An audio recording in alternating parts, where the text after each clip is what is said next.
Pertama, agar berpuasa hakiki, di samping kita menahan hal-hal yang mubah karena puasa, maka tahanlah hal-hal yang haram. Dan itulah tujuan puasa. Bukankah Allah berfirman dalam surat Al-Baqarah ayat 183, Ya ayyuhalladzina amanu kutiba alaikumusiyam kama kutiba alal ladzina min qablikum la'allakum tattaqun. Wahai orang-orang yang beriman, diwajibkan atas kalian berpuasa dan orang-orang sebelum kalian berpuasa agar kalian bertakwa. Setiap Jumat khatib menyebutkan, Ayyuhal hadirun ittaqullaha ta'ala haqqa tuqatih. Wahai orang-orang yang beriman, bertakwalah kepada Allah dengan sebenar-benar takwa. Yang artinya kerjakan perintah Allah sesuai dengan perintahnya, sesuai dengan petunjuknya, berharap karena pahala Allah. Dan jauhi larangan Allah sesuai dengan petunjuk dari Allah karena takut siksa Allah Subhanahu wa ta'ala. Maka sekali lagi, poin yang pertama yang ingin saya tegaskan, agar kita berpuasa yang hakiki, di samping menahan hal-hal yang mubah, maka tahan juga hal-hal yang haram. Barang siapa menahan hal-hal yang mubah karena puasa, tapi masih mengerjakan hal-hal yang haram, seperti apa tadi? Orang yang meninggalkan perkara yang wajib dan mengerjakan perkara yang sunnah, maka tidak ada pahalanya. Baik, sekarang saya ingin menambah kiat agar bagaimana berpuasa hakiki, berpuasa yang sebenar-benarnya puasa, yaitu dengan mengerjakan adab-adab puasa. Adab puasa saya bagi menjadi dua, adab yang wajib dan adab yang sunnah. Adab yang wajib artinya adab ini kalau seandainya tidak dikerjakan berdosa dan pahala puasanya tidak ada, bahkan batal puasanya. Adab yang wajib yaitu mengerjakan sholat pada waktunya. Sholat, Pak, itu adalah sebuah ibadah yang dibatasi, ada awal waktu, ada akhir waktu. Apabila ada ibadah dalam agama Islam, jenisnya apapun, jika dibatasi dengan awal waktu dan akhir waktu dan dikerjakan di luar waktunya, kira-kira diterima nggak? Tidak diterima. Bahkan sebagian ulama mengatakan, ada yang mengatakan hal itu bid'ah. Maka apabila ada orang berpuasa masih ninggalin sholat, kata Umar bin Khattab radhiyallahu anhu, la hadza fil Islam liman taraka as-salata muta'ammidan. Tidak ada bagiannya dalam Islam, di dalam dirinya nggak ada Islamnya bagi siapa yang meninggalkan sholat secara sengaja. Puasa, orang yang tidak sholat tidak sah puasanya. Kenapa? Karena Rasulullah SAW menyatakan orang yang meninggalkan sholat kafir. Dalam hadis riwayat Muslim, Rasulullah SAW bersabda, "Baina rajuli wa baina syirki wal kufri tarkus shalah." Jarak antara seorang manusia muslim dengan kesyirikan dan kekafiran adalah meninggalkan sholat. Apabila tidak ada jarak lagi, maka sama dia adalah orang musyrik, orang kafir. Dalam riwayat Tirmidzi, Rasulullah SAW bersabda, Al-ahdu alladhi bainana wa bainahumus salat, faman tarakaha faqad kafar. Jarak antara kami orang Islam dan mereka orang kafir adalah perihal salat. Siapa yang meninggalkan salat, sungguh dia telah kafir. Orang kafir ibadahnya bermanfaat nggak? Saya ingin bertanya, syarat puasa ada berapa, Pak? Yang pertama, muslim. Yang kedua, balik. Yang ketiga, berakal. Yang keempat, mampu. Yang kelima, mukim. Ya, Pak ya?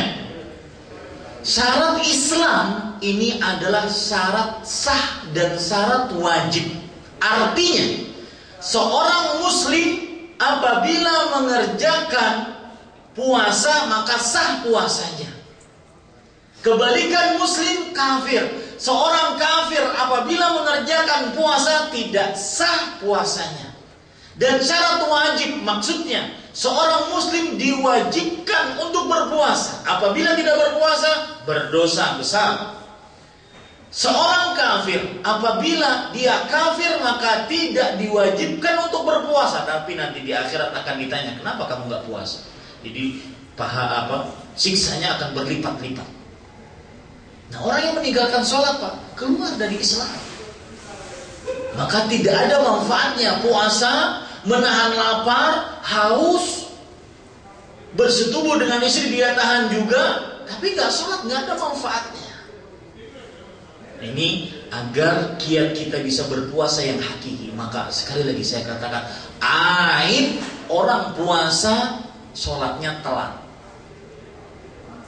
Bukankah salah satu nilai takwa yang paling tinggi adalah mendirikan sholat? Bahkan Rasulullah SAW menjadikan sholat sebagai poros dari seluruh amal ibadah yang mempengaruhi amal ibadah lainnya. Nanti pada hari kiamat Rasulullah SAW bersabda, Inna awwala ma yuhasabu bihil abdu yawmal qiyamah min amali salatuhu. Sesungguhnya yang paling pertama kali dihisab oleh Allah atas seorang hamba dari perbuatannya adalah perkara salatnya. Fa in saluhat saluha sa'iru amali, wa in fasadat fasada sa'iru amali. Kalau salatnya baik, seluruh perbuatannya baik. Salatnya buruk, seluruh perbuatannya buruk. Ini puasa yang hakiki. Kemudian puasa yang hakiki kiatnya juga adalah seorang yang berpuasa mengerjakan adab-adab puasa yang sangat-sangat dianjurkan di dalam bulan Ramadan dan ketika berpuasa. Di antaranya yaitu makan sahur. Ini orang yang benar-benar berpuasa hakiki, ingin benar-benar maksimal dapat berkah bulan Ramadan, maka kerjakan adab-adab puasa. Makan sahur itu Pak disebutkan oleh Rasul sallallahu alaihi wasallam riwayat Bukhari dan Muslim dari Anas bin Malik radhiyallahu anhu, tasahharu fa inna fis sahuri barakah. Bersahurlah kalian. Di sini perintah. Dan perintah al-aslu fihi liruju. Asal hukum di dalamnya menunjukkan kepada kewajiban, kecuali ada dalil yang menurunkan menjadi sunnah. Dan jumhur ulama mengatakan sahur hukumnya sunnah muakkadah. Karena di dalamnya perintah yang sangat ditekankan. Fa inna fis sahuri barakah. Karena di dalam sahur ada berkah. Apa kira-kira berkahnya sahur? Ada yang tahu? Yang pertama, membedakan antara puasa kita dengan puasa ahli kita. Rasulullah SAW bersabda, "Faslu baina siyamina wa siyami ahli kita akalatus sahur." Perbedaan antara puasa kita orang Islam dengan mereka orang ahli kita adalah makan sahur. Ini berkah yang pertama dari makan sahur. Berkah yang kedua apa? Kenyang tuh. Menahan lapar. Bahkan ada penemuan Rasulullah SAW kalau sahur itu pakai apa? Kurma yang kering. Sebabnya kenapa Pak? Karena kurma yang kering tersebut lebih lama bisa menahan lapar dibandingkan kurma yang baru matang yang basah. Kurma yang kering akan bisa lama kita untuk menahan kekuatan tubuh kita. Dan disitulah nilai sunnah Nabi Muhammad SAW jika dikerjakan akan mendatangkan kebaikan dunia akhirat. Gampang Pak, ngajak orang ingin mencintai sunnah itu sebutkan saja. Ambil saja sunnah Rasul SAW dari A sampai Z, pasti mendatangkan kebaikan di dunia sebelum akhirat. Dan cari saja larangan-larangan yang ada dalam syariat Islam dari A sampai Z-nya, pasti jika dikerjakan mendatangkan keburukan di dunia sebelum akhirat. Pasti. makan sahur. Dan waktu makan sahur yang sangat dianjurkan adalah yang diakhirkan. Anas bin Malik pernah bercerita bahwa Zaid bin Thabit radhiyallahu anhu pernah makan sahur bersama Rasulullah sallallahu alaihi wasallam. Kemudian setelah makan sahur, beliau bangun untuk mengerjakan sholat subuh. Artinya datang adzan subuh. Kata Anas bin Malik kepada Zaid bin Thabit, "Kam bainahuma?" Berapa jarak antara sahur kalian dengan adzan subuh? Kata Zaid bin Thabit radhiyallahu anhu, "Qadru 50 atau 60 ayat, yakni minal Quran." Jarak antara sahur kami dengan adzan subuh adalah sekitar 60 sampai 50 ayat orang membaca Al-Quran. Jadi berapa menit kira-kira itu, Pak? Tentunya yang tartil, yang biasa, tidak terlalu cepat, tidak terlalu lambat. 20 menit, 25 menit, sekitar itu. Nah, ini Pak ikhwan yang dirahmati oleh Allah Subhanahu wa taala. Kemudian termasuk adab yang membuat kita berpuasa hakiki adalah menyegerakan berbuka. Rasul sallallahu alaihi wasallam bersabda dalam sebuah hadis, "La yazalun nasu bi khairin ma ajjalul fitrah." Masih saja orang-orang dalam kebaikan selama menyegerakan berbuka. Maksudnya ketika waktu berbuka segera berbuka, jangan ditunda-tunda. Bukan maksudnya sebelum waktu berbuka silahkan berbuka, bukan. Ya, maksudnya adalah kalau datang waktu berbuka segeralah berbuka. Kemudian para ikhwan yang dirahmati oleh Allah Subhanahu wa taala, termasuk adab yang bisa kita kerjakan sehingga kita berpuasa hakiki adalah banyak-banyak membaca Al-Quran. Seorang ulama salaf mengatakan, Ramadan syahrul tilawatil Quran wa it'amut ta'am. Bulan Ramadan bulan membaca Al-Quran dan memberi makan kepada fakir miskin. Nah, ini saya ingin kupas sedikit. Saya, Bapak mengetahui antara Nabi Musa dengan Nabi Muhammad tidak bisa disamakan. Antara Nabi Isa dengan Nabi Ibrahim tidak bisa disamakan. Antara Abu Bakar dengan Umar bisa disamakan? Tidak bisa disamakan.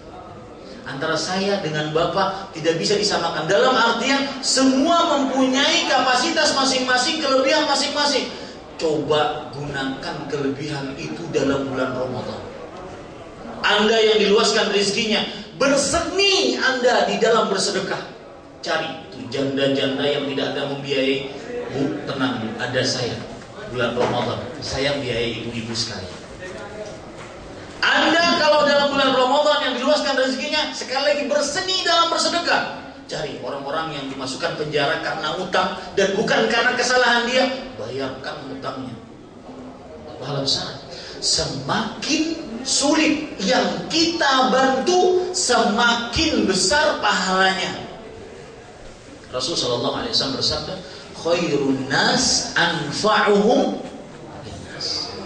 Sebaik-baik manusia yang paling bermanfaat untuk manusia. Beda Pak, ketika saya berikan baju kaos atau baju ke Pak Rudi, karena saya mencintai beliau karena Allah Subhanahu wa taala, teman saya, kawan saya lama, saya kasih baju hadiah. Dengan saya ngasih baju hadiah kepada orang-orang yang di jalanan yang tidak punya baju, beda nggak? Beda nggak? Beda. Dan hilangkan image bahwasanya sedekah hanya milik orang-orang yang gajinya Abu Khamsatu Alaf. Sedangkan hilangkan image bahwasanya sedekah hanya milik orang-orang yang gajinya dibayar oleh Obama. Dengan gaji dolar maksudnya. Enggak gaji real, apalagi Patimura. Hilangkan. Digaji rupiah maksudnya. Hilangkan. Semakin sulit kita bersedekah, semakin besar pahalanya. Coba lihat, Rasulullah SAW pernah ditanya, ya Rasulullah, ayyus sadaqatil a'zam? Wahai Rasulullah, Sedekah mana yang paling besar pahalanya? Kata Rasul sallallahu alaihi wasallam, "Anta saddaqa wa anta sahihun syahihun ta'mulul ghina wa takhshal faqra." Kamu bersedekah dalam keadaan sehat, ingin have fun, ingin santai-santai, poya-poya dalam keadaan sehat. Syahih, punya rasa bakhil di dalam diri, kikir, pelit, medit. Yang ketiga, ingin kaya. Yang keempat, takut miskin. Dalam keempat ini, di dalam dirinya ada tapi masih sedekah, itu yang paling besar. Beda Pak. Menurut majalah Forbes, manusia yang terkaya adalah misalkan Bill Gates. Dia misalkan muslim, bersedekah 1 miliar. Ini hayyin, lemah, rendah bagi dia. Beda dengan orang yang punya di dalam kantongnya cuma 10 real, dia sedekahkan 5 realnya ataupun 10 realnya. Tidak tahu setelah ini dia mau makan apa. Beda Pak. Beda tidak? Jelas. Hilangkan image bersedekah hanya untuk orang-orang yang diluaskan rezekinya oleh Allah Subhanahu wa taala. Ini para ikhwan yang dirahmati oleh Allah Subhanahu wa taala. Maka yang ingin saya tuju tadi adalah bahwa setiap orang punya kelebihan masing-masing. Kalau Imam Syafi'i diriwayatkan beliau khatam 60 kali Quran per bulan Ramadan. Imam Ahmad sekian khatam. Maka itu bagi orang-orang yang lancar untuk baca Al-Qur'annya, yang lancar untuk membaca Al-Qur'annya. Sedangkan saya Al-Fatihah sampai Sariawan belum selesai sama Ustaz Zaki. Maka orang seperti ini, oh mungkin saya punya kelebihan lain, ada harta, ada kekuatan, ada pikiran. Itu semua jadikan, coba berseni dalam beribadah di dalam bulan Ramadan. Ya, jangan menganggap diri kita seorang yang tidak pantas untuk mendapatkan berkah, ampunan, kebebasan dari api neraka dalam bulan Ramadan. Semua kita bisa, dan mudah-mudahan kita mendapatkan itu. Allahumma amin. Baik, tepat jam 10, sekitar 2 menit lagi. Itu yang bisa saya sampaikan kira-kira. Dan yang saya katakan tadi bahwa adab-adab dalam bulan Ramadan agar itu menjadi kiat sehingga kita benar-benar mendapatkan puasa yang hakiki, puasa yang diinginkan oleh Allah, la'allakum tattaqun, agar kalian bertakwa. Mudah-mudahan bermanfaat apa yang baik itu dari Allah Subhanahu wa taala. Dan terakhir mungkin belum saya sebutkan, salah satu amalan dan adab yang sangat dianjurkan juga dalam bulan Ramadan adalah sholat tarawih, terutama berjamaah di masjid bersama imam sampai selesai. Karena Rasulullah sallallahu alaihi wasallam bersabda, "Man qama Ramadhana imanan wa ihtisaban, ghufira lahu ma taqaddama min dhanbi." Hadis riwayat Bukhari. Barang siapa yang bangun malam untuk beribadah karena iman dan berharap pahala, maka diampuni dosanya yang telah lalu. Dalam hadis yang lain yang diriwayatkan oleh Imam Ahmad dan juga Imam Abu Dawud, Rasulullah sallallahu alaihi wasallam bersabda, "Inna rajula idza shalla ma'al imami hatta yansarifa husiba lahu qiyamul lail." Sesungguhnya seseorang jika salat bersama imam sampai selesai, maka akan dituliskan pahalanya semalaman suntuk. Terutama 10 hari terakhir bulan Ramadan. Jangan main-main itu nanti. Mudah-mudahan nanti diingatkan oleh Ustaz Zaki hafizahullah taala, jangan main-main pokoknya dalam bulan Ramadan. Rugi dan benar. Bahkan Rasulullah SAW menyebutkan, ini hadis terakhir yang akan saya sebutkan, beliau menyatakan ketika beliau naik ke atas mimbar, beliau mengucapkan amin, amin, amin. Artinya kabulkanlah, kabulkanlah, kabulkanlah. Kemudian para sahabat melihat itu tidak seperti biasa beliau mengatakan seperti itu. Mereka bertanya kepada Rasul, "Ya Rasulullah, ma kunta tasna'u hadza?" Wahai Rasulullah, engkau tidak pernah mengerjakan ini sebelumnya. Apa sebabnya? Kata Rasul sallallahu alaihi wasallam, "Atani Jibril." Tadi aku didatangi oleh Jibril. Faqala, "Man adraka Ramadan Lalu beliau berkata, barang siapa yang mendapati bulan Ramadan, falam yughfar lahu fadakhala an-nara fa'ab'adahu Allah. Lalu tidak diampuni dosanya karena tidak memanfaatkan bulan Ramadan dengan sebaik-baiknya, rugi Pak. Lalu akhirnya dimasukkan ke dalam neraka, dijauhkan oleh Allah Subhanahu wa taala ke dalam dari surganya Allah Subhanahu wa taala. Terakhir, saya ingin mengatakan sebuah ucapan dari ulama besar di negara ini, Syekh Abdul Rahman bin Nasir As-Sa'di rahimahullah. Beliau mengatakan, "Idza da'awta Allah an yuballighaka Ramadan, fala tansa an tad'uhu an yubarika laka fihi. Fa innal ibrata laysa bi bulughi Ramadan." Jika engkau berdoa kepada Allah, ya Allah sampaikan aku pada bulan Ramadan. Dan saya yakin setelah ini bapak-bapak mulai berkemas, mulai mengatur strategi, planning untuk benar-benar mempunyai waktu beribadah dalam bulan Ramadan. Saya yakin itu. Saya berhusnudzon kepada Allah Subhanahu wa taala. Mudah-mudahan niat bapak-bapak sekalian dituliskan oleh Allah Subhanahu wa taala pahalanya.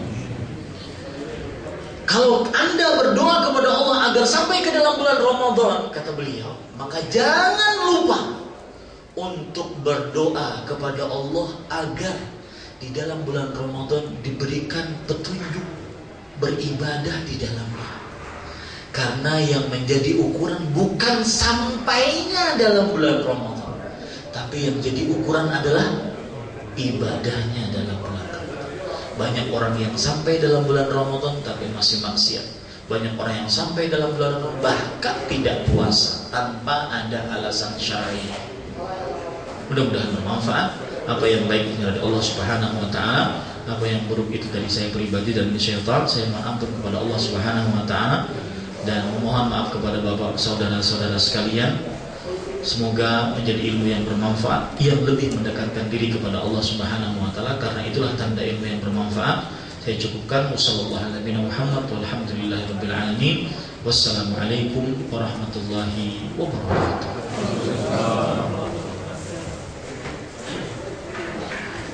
Gak usah pertanyaan, tuh ada ustadznya di sana. Saya cuma numpang di sini.